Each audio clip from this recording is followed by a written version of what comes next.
Hello friends, welcome to सी लर्नोपीडिया। कैसे आप सब। आज मैं आपके लिए लेकर आया हूँ एक बहुत इंपॉर्टेंट सेशन जहां पर हम लोग डिस्कस करने वाले हैं कुछ इंपॉर्टेंट टॉपिक्स जो आपके एग्जाम के लिए रिलेवेंट होंगे, एसएससी सीएचएसएल के लिए, जिसकी रिवीजन आपको फास्ट अभी करनी पड़ेगी क्योंकि एग्जाम जो है फटाफट आ चुकी है। तो जनरल स्टडीज के कुछ टॉपिक में लेकर आया हूँ।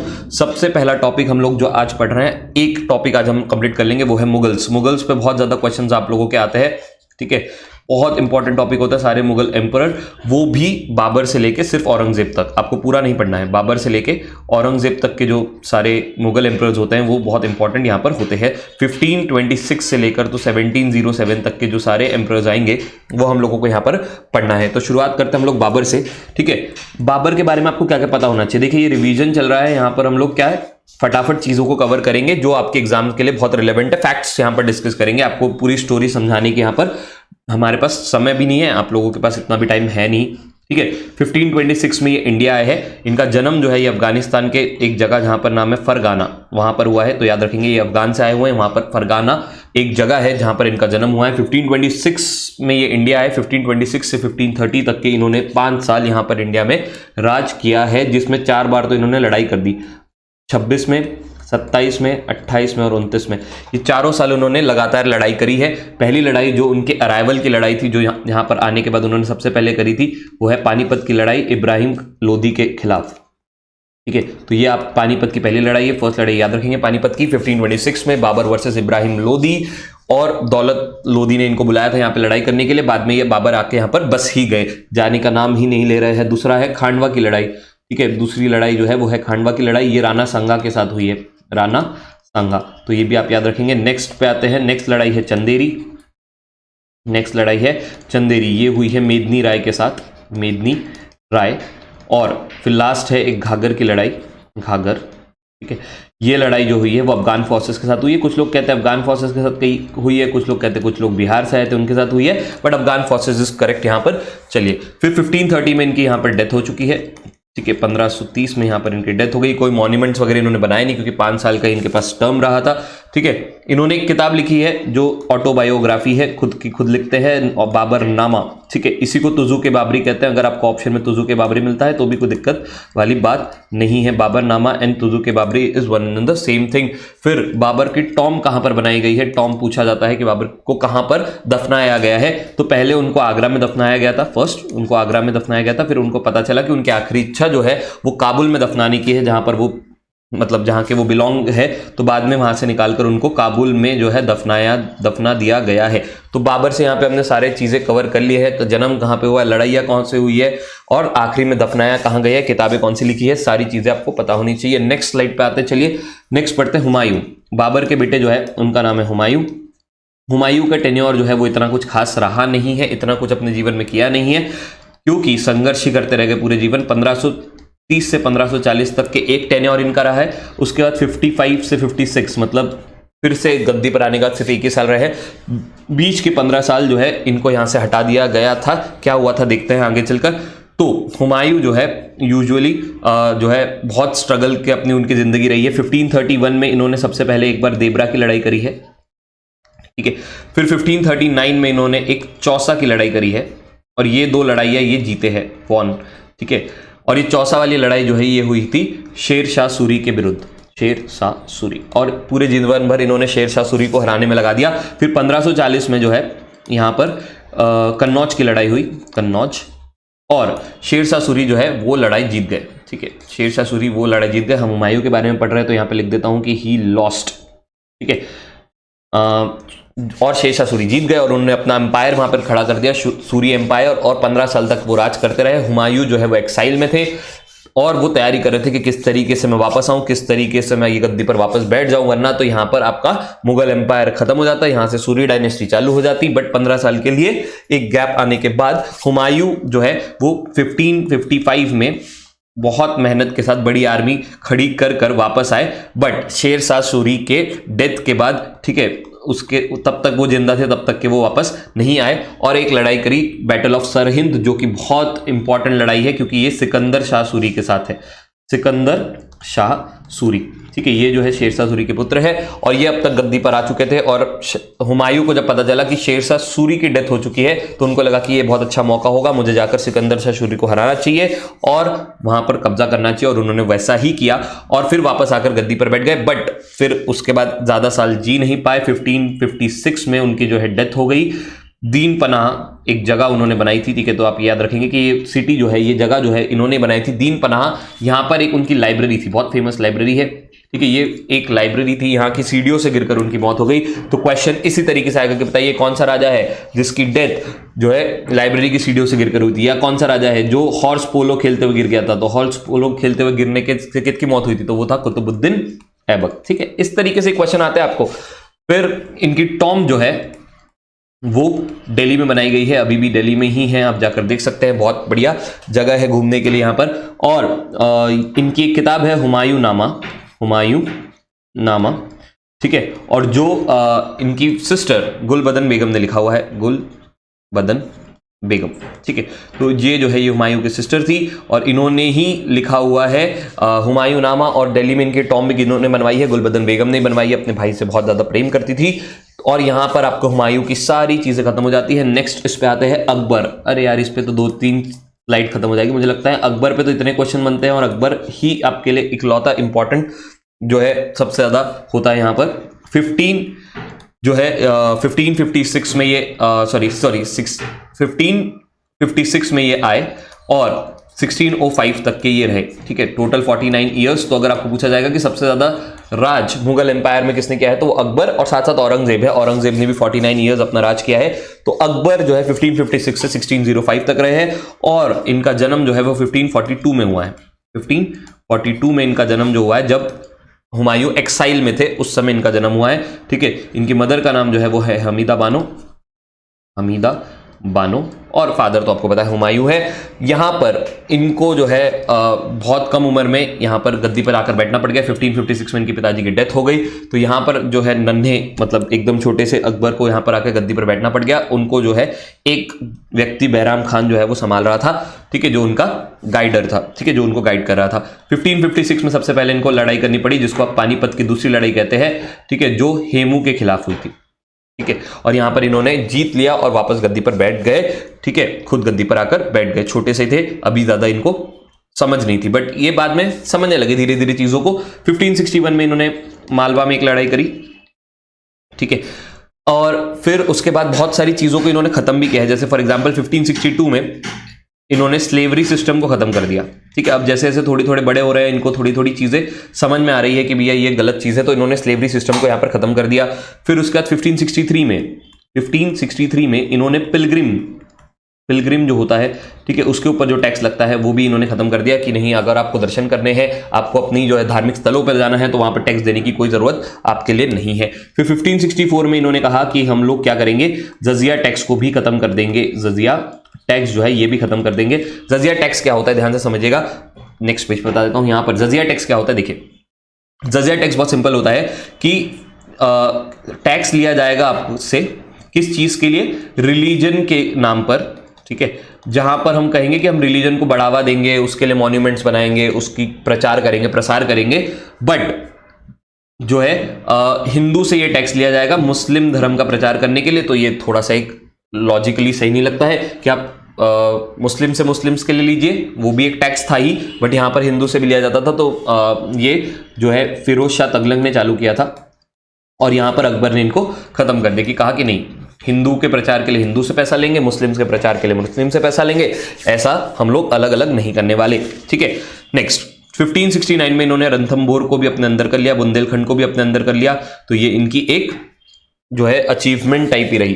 फिर 1571 बहुत इंपॉर्टेंट साल है, यहां पर इन्होंने एक सिटी का सिटी खड़ा कर दिया और जो सिटी का नाम है फतेहपुर सीकरी, और यहीं पर इन्होंने अपना फिर कैपिटल बना दिया। तो पूछा जाएगा कि फतेहपुर सीकरी कौन से साल में बना है, किसने बनाया है, कैपिटल किसने बनाया है, या अकबर ने फतेहपुर सीकरी को अपना कैपिटल कब बनाया था, क्वेश्चन कुछ भी बन सकता है। 1571 में इन्होंने बनाया है, 1575 में इन्होंने बनाया इबादत खाना। इबादत का मतलब होता है प्रेयर करना या फिर धर्म से रिलेटेड बातें करना। तो यहां पर आकर आप लोग बैठेंगे, धर्म से रिलेटेड बातें करेंगे और इस बीच जो है आपकी बातें यहां पर होगी। ये सिर्फ और सिर्फ मुस्लिम्स के लिए उन्होंने चालू किया था। कब? 1575 में। बट इसको ही बदलकर 1578 में इन्होंने कर दिया parliament of religion. Parliament of religion. अब पार्लियामेंट तो आपको पता है जहां पर दूसरे लोग भी बैठते हैं। पार्लियामेंट में क्या होता है, सामने विपक्ष आती है, फिर दोनों के बीच में बातचीत होती है, डिस्कशंस होते हैं। तो पार्लियामेंट ऑफ रिलीजन भी उस तरीके से था कि इन्होंने कहा कि अब हिंदू भी आ सकते हैं, बाकी धर्म के लोग भी आ सकते हैं, यहां पर आकर डिस्कस करेंगे अपने अपने धर्म के बारे में।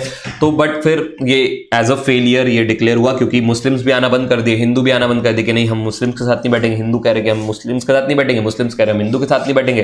तो parliament of religion was not success, it was a failure. ठीक है। उसके बाद 1582 में इन्होंने खुद का ही एक धर्म बना दिया जिसको कहते हैं दीन-ए इलाही। ठीक है। और बिरबल जो है सबसे पहले व्यक्ति थे जिन्होंने दीन-ए इलाही को जो है अपनाया था। और आपने सुना होगा कि बिरबल की कहानी, तो उसमें जो बिरबल है वो यही है। ठीक है। 1605 फिर बाद में आते आते उनकी डेथ हो गई। ठीक है। तो यहां तक के आपको सारी चीजें पता होना चाहिए। दो सिस्टम के बारे में आपको पता होना चाहिए कि एक मनसब सिस्टम, मनसबदारी सिस्टम, ये अकबर ने चालू किया, और एक सिस्टम चालू किया तुलादान सिस्टम। तुलादान सिस्टम। मनसबदारी का मतलब होता है कि अब जो है हमारे सारे लोग जो हमारे लिए काम करेंगे उनको हम लोग सैलरी देंगे। मिनिमम सैलरी हम लोग रखेंगे 10 और मैक्सिमम सैलरी जो कि मिनिस्टर्स वगैरह जो रहेंगे उनको 12,000 के आसपास के हम लोग सैलरी देंगे। ये हमारा रेंज रहने वाला है। मिनिमम सैलरी देंगे 10 रुपया, मैक्सिमम सैलरी देंगे 12,000 रुपए। उस समय की बात चल रही है। आपको लग रहा होगा 12,000 में क्या ही होगा भाई, उस समय की बात चल रही है। तुलादान का सिस्टम बहुत सिंपल होगा। अगर आपने जोधा अकबर मूवी देखी है तो ये जो है तराजू के एक तरफ में जो है यहाँ पर अकबर को बिठाया जाएगा और उनके जो वेट के हिसाब से यहाँ पर सोना चांदी हीरा जवाहरात सारी चीजें डाली जाएगी, और जब वो इक्वल हो जाएगा, ठीक है, उनके वेट जितना हो जाएगा उतना ये लोग क्या कर देंगे, चैरिटी कर देंगे, दान कर देंगे। ठीक है। तुला यानी तराजू पे दान किया हुआ चीज सारे हम लोग यहाँ पर दान कर देंगे। तो ये सिस्टम भी किसने चालू किया है? अकबर ने चालू किया है। हर साल वो ये सारी चीजें करते रहे हैं। ठीक है। फिर नेक्स्ट जो इंपॉर्टेंट चीज आती है वो है अकबर के 9 ज्वेल्स। ठीक है। अकबर के 9 ज्वेल्स, 9 रत्न जो बोलते हैं अकबर के। सबसे पहले तो बिरबल, आप लोगों को पता है कि सबसे पहला नाम तो बिरबल का ही आएगा। बिरबल जो है ये क्या काम करते थे? ये एडवाइजर का काम करते थे। बिरबल का असली नाम जो था वो था महेश दास। महेश दास। नेक्स्ट नंबर पर आते हैं। नेक्स्ट नंबर पर थे तानसेन। नाम सुना होगा आप लोग, आपने तानसेन, बहुत ही फेमस म्यूजिशियन है। तो ये म्यूजिशियन का काम करते थे। ठीक है। और इनका असली नाम है रामतनु पांडे। रामतनु पांडे। और आप लोग जानते हैं कि दीप मल्हार मेरे ख्याल से ये गाते थे। ठीक है। दीप मल्हार ये गाना ये यहाँ पर गाते थे। नेक्स्ट थर्ड नंबर पर आते हैं मान सिंह। मान सिंह जो है वो है इनके कमांडर इन चीफ, या फिर आप सेनापति कह सकते हैं, कमांडर इन चीफ। देखिए ध्यान से समझिएगा, एक राजपूत व्यक्ति को इन्होंने क्या बनाया है? कमांडर इन चीफ बनाया है। ठीक है। क्योंकि इनकी लड़ाइयाँ जो है वो मोस्टली राजपूत लोगों से होगी, तो आपको उसकी चीजें पता होनी चाहिए। फिर एक व्यक्ति है जिनका नाम है टोडरमल। ये आपके क्या है? फाइनेंस मिनिस्टर है। ये जो है फाइनेंस वगैरह संभालेंगे। तो ये 4 सबसे इंपॉर्टेंट है। बिरबल, तानसेन, मानसिंह, टोडरमल, ये सबसे इंपॉर्टेंट व्यक्ति है यहाँ पर। फिर जो है 5वें और 6ठे नंबर पर 2 लोग आते हैं। ठीक है। अबू फजल और फैजी। ठीक है। अबू फजल और फैजी ये दोनों भाई है और दोनों भी पोएट का काम करते हैं। दोनों यहाँ पर पोएट थे। अलग अलग चीजें इन्होंने लिखी हुई है। यहाँ पर सबसे इंपॉर्टेंट चीज इन्होंने लिखी है वो है अकबरनामा या N.A. अकबरी। ये दोनों एक ही किताब है। ठीक है। एक ही चीज है, अकबरनामा, N.A. अकबरी। अगर क्वेश्चन ऑप्शंस में आपको अबू फजल और फैजी दोनों लगाता है तो अबू फजल लगाइएगा। बहुत सारे लोग यहाँ पर अबू फजल कहते हैं कि अबू फजल ने लिखा है, दोनों ने मिलकर लिखी है, but obviously credit goes to the one who did more work. ठीक है। तो यहाँ पर अकबरनामा जो है अबू फजल के साथ में जाएगा। नेक्स्ट 6 हो गए थे ना, देखिए कितने हो गए थे? 6 हो गए थे। ठीक है। 7, 8, 9, 3 बचे हैं। 7, 8, 9। एक थे अब्दुल रहीम खाना। अब्दुल रहीम खान खाना। ठीक है। ये बहराम खान के पुत्र थे और यहाँ पर जो है ये भी एक पोएट का काम करते हैं। फिर भगवान दास करके एक व्यक्ति थे, वो भी यहाँ पर थे। और लास्ट में एक थे मुल्ला दो प्याजा। देखिए मुल्ला दो प्याजा एक सब्जी के नाम जैसा कुछ साउंड करता है, बट ये कुक थे। जो भी नॉनवेज वगैरह की चीज़ें होती थी वो ये सारे ये लोग बनाते थे, और जोधा बाई जो है वो सारी वेज की चीज़ें बनाती थी। Next buildings. अकबर की बिल्डिंग्स पढ़ रहे हैं हम लोग। देखिए मैंने कहा था 3-4 साइड चले जाइए अकबर पढ़ते पढ़ते, ठीक है। बिल्डिंग्स जो है अकबर ने भी, ये भी बहुत सारा काम किया, मतलब सब कुछ करके चले गए हैं। अकबर ने जो है आगरा फोर्ट जो बनाया है, Fatehpur Sikri as a city बनाई है। उसके बाद इलाहाबाद वाला जो फोर्ट है, ठीक है, इलाहाबाद वाला फोर्ट जो है वो भी अकबर ने बनाया है। उसके बाद बुलंद दरवाज़ा, बुलंद दरवाज़ा, दरवाज़ा ये भी कौन ने बनाया है? अकबर ने बनवाया है। और फिर लास्ट में जोधाबाई महल, जोधाबाई महल, ठीक है, ये भी किसने बनवाया है? अकबर ने ही बनवाया है। तो ये सारी बिल्डिंग्स हो गई आपके अकबर की। अकबर की किताब हो गई, 9 ज्वेल्स हो गए, सारी लड़ाइयाँ हो गई, जो जो उन्होंने टैक्सेस को ख़त्म किया था, जो रिफॉर्म्स उन्होंने लेकर आए थे, सारा कुछ हो गया। रिवाइज आपको करना पड़ेगा, ठीक है। 2 बार वीडियो देख लो या फिर लिख लो साथ साथ, तो भी आपका काम बन जाएगा। नेक्स्ट अकबर के बेटे पे आते हैं जहांगीर पर, ठीक है। जहांगीर, पूरे जहां का गीर, यानी पूरे जहांगीर, है ना। सलीम, सलीम इनका असली नाम है, ठीक है। आपने सुना होगा सलीम अनारकली की कहानी, बादशाह अकबर बीच में आ जाते हैं, ठीक है। बहुत ज़्यादा स्टोरीज ये लोग बनाते हैं, ठीक है। सलीम जो है इनको जो है मेनली बोला जाता है कि 1605 से लेकर 1605 मतलब अपने पिताजी की डेथ से लेकर 1627 तक के इतने साल यहाँ पर राज इन्होंने किया है। 3 इनकी वाइफ रही है, तीनों वाइफ जो है वो इंपॉर्टेंट है। एक रही है मानबाई, एक रही है मानबाई, दूसरी का नाम है जगत गोसाई, जगत गोसाई, और तीसरी का नाम है मेहरुनिशा, मेहरुनिशा। अगर कोई लोग को पूछेगा कि अनारकली कौन है, तो ये मेहरुनिशा ही है, जिनका नाम नूर जहां भी है, ठीक है, जिन्हीं को नूर जहां भी कहा जाता है, ये ही अनारकली है। बाद में इनसे विवाह हो गया पिताजी की मौत के बाद, मतलब अकबर की मौत के बाद इन्होंने शादी करी, पहले नहीं कर पाए। और जगत गोसाई जो है इन्हीं का नाम जोधा है। तो कंफ्यूज मत हो जाना कि जोधाबाई जो है वो जहांगीर की माताजी है या फिर उनकी बीवी है। तो उनकी माताजी का नाम भी जहांगीर जोधा है, और उन्होंने अपनी एक सेकंड वाइफ जिनका नाम जगत गोसाई है उनको भी जोधा का टाइटल दिया है। तो एक नाम के 2 व्यक्ति हो सकते हैं, कोई दिक्कत वाली बात यहां पर नहीं है। इनके ऊपर एक धब्बा बहुत लगा हुआ है कि वो है कि इन्होंने गुरु अर्जन देव सिंह, गुरु अर्जन देव जी, सिख गुरु जो है, इनका असैसिनेशन किया है इनको, तो वो जो है इनके ऊपर एक धब्बा लगा हुआ है। फिर पूछा जाएगा कि पेंटिंग्स कौन से रेंज में सबसे ज्यादा जो है चल रही थी, किसके पेंटिंग जो है वो अपने चरम स्तर पर थी, तो आप लिखोगे कि जहांगीर जो है वो पेंटिंग्स के बड़े शौकीन थे और पेंटिंग्स यहाँ पर वो लोग बहुत कुछ कर रहे थे। उसके बाद यहाँ पर chain of justice, chain of justice या किंग ऑफ जस्टिस भी कहा जाएगा, चेन ऑफ जस्टिस इन्होंने लगाई थी। बड़े सिंपल था कि ये इनका जो कमरा है, ठीक है, इसके सामने इन्होंने एक बेल लगाई है, यहाँ से चेन जो है वो बड़ी सी चेन नीचे तक रखी हुई है। कोई भी किसी को भी व्यक्ति को कोई दिक्कत होगी तो वो यहाँ से आकर क्या करे, वो चैन को खींच दे और राजा को सीधा सीधा समझ में आ जाएगा कि कोई दिक्कत है। इसका मतलब ये नहीं कि कभी छोटी छोटी चीजों के लिए भी आप वहां चले जाए, कुछ बड़ी चीज ऑफकोर्स होनी चाहिए, ठीक है। फिर ब्रिटिशर्स जो है वो इन्हीं के कोर्ट में सबसे पहले इंडिया में आए थे और इन्होंने ही उनको परमिशन दी थी कि यहाँ पे फैक्ट्री लगा दिया जाए। इनको लगा था कि फैक्ट्री लगेगी, हमको पैसा मिलेगा, टैक्सेस मिलेंगे और हमारे लोगों को एम्प्लॉयमेंट मिलेगा। इनको ये थोड़ी पता था कि यहाँ पर आके जो बस जाएंगे लोग, है ना, और ये सामने की दृष्टि देख नहीं पा रहे थे। हॉकिंस जो है, कैप्टन हॉकिंस, वो 1608 में जहांगीर के कोर्ट में आए थे। 1615 में जो है आपका थॉमस रो, ये भी जो है वो किसके कोर्ट में आए थे, इन्हीं के कोर्ट में आए थे। फिर एक चीज आप ध्यान रखेंगे, यहां पर इन्होंने ऑटोबायोग्राफी लिखी है जिसको कहते हैं तुजुक ए जहांगीरी, तुजुक ए जहांगीरी, ठीक है, ये पर्शियन लैंग्वेज में है। और इनकी टॉम जो है, जहांगीर की टॉम वो है लाहौर में, वो है लाहौर में। चलिए अगले इस पे आते हैं। अगला जो है व्यक्ति है वो है शाहजहां, शाहजहां, ठीक है। शाहजहां में मेनली तो आपको बिल्डिंग्स ही पढ़ना है, कितनी सारी बिल्डिंग्स बनाए भाई साहब ने। शाहजहां जो है पूरे जहां का शाह है, ठीक है, पूरे वर्ल्ड का, ठीक है। खुर्रम, ये तो टाइटल है शाहजहां, आपको क्या लग रहा है जहांगीर नाम है? नहीं है, जहांगीर नाम थोड़ी, सलीम नाम है, खुर्रम इनका असली नाम है शाहजहां का, ठीक है।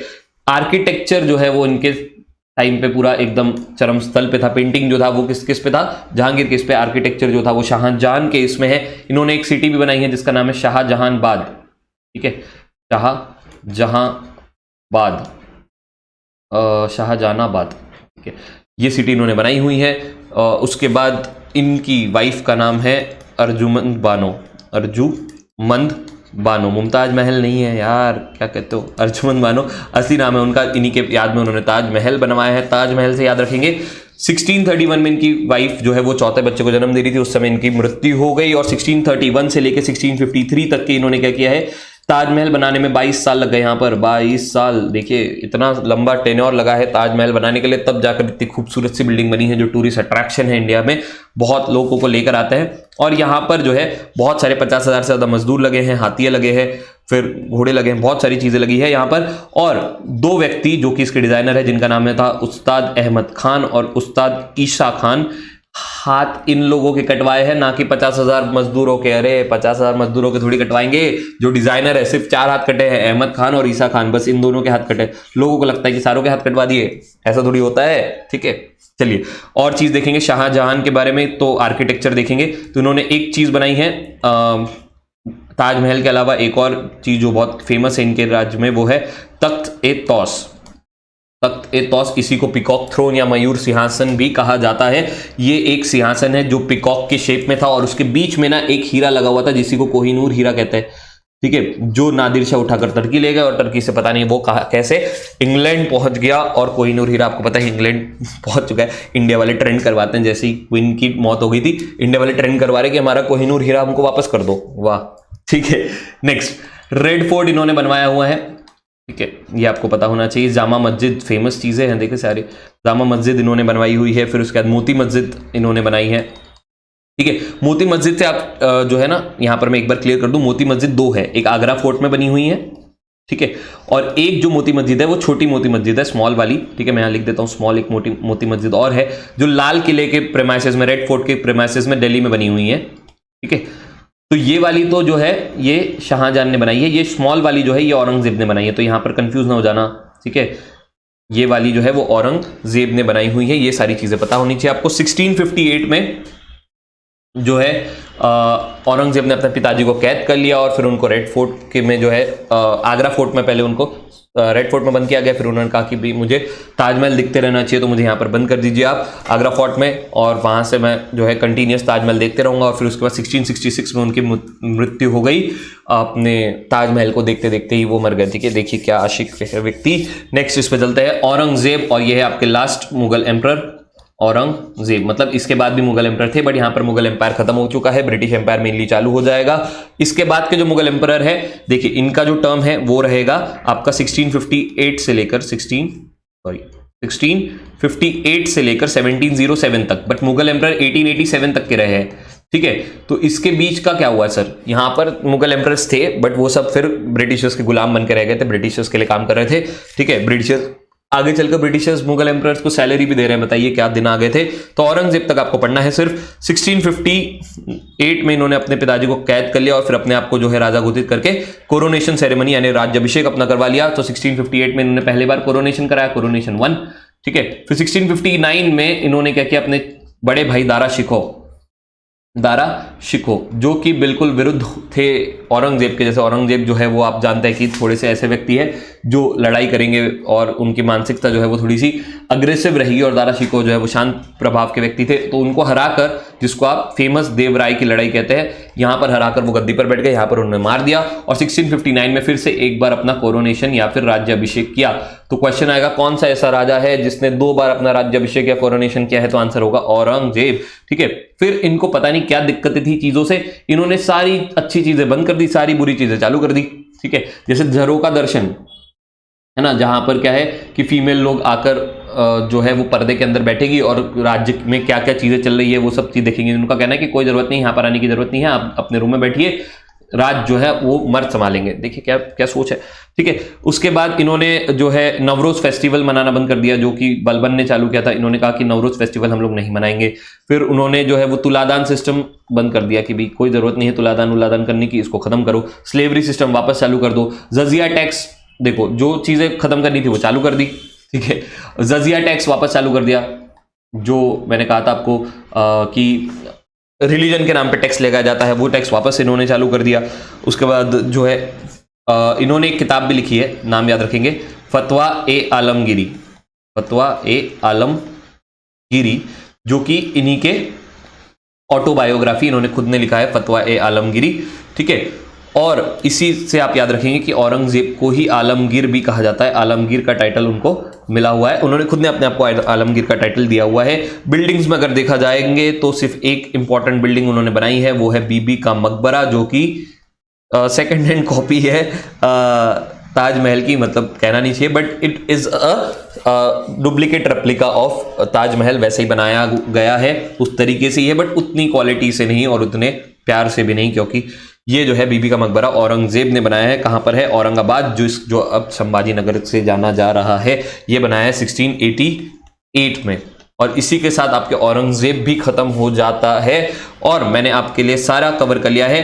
टेन्योर आप ऐसे याद रखेंगे, बाबर से हुमायूं, हुमायूं से अकबर, अकबर से जहांगीर, जहांगीर से शाहजहां, शाहजहां से फिर औरंगजेब। ठीक है, ये सारे टेन्योर आपके याद रखने पड़ेंगे, और मैंने आपको सारी चीजें ऑलमोस्ट कवर कर दी है। आप इसको 2-4 बार देखेंगे, 2-4 बार रिवाइज करेंगे, आपके नोट्स बना के रखेंगे, तो आपको सारी चीजें याद रहेंगी। ऑफकोर्स मैं डिटेल में जाकर आपको नहीं समझा पाया हूं, और बट रिवीजन चल रहा है ये, अब आपके एग्जाम में बचे ही दिन नहीं है ना, पूरा पूरा कैसे समझाऊंगा मैं। चलिए, थैंक यू सो मच। कल मैं लेकर आऊंगा एक और इंपॉर्टेंट टॉपिक आपके एग्जाम्स के लिए ही, जिसको हम फास्ट रिवीजन करेंगे। Thank you so much.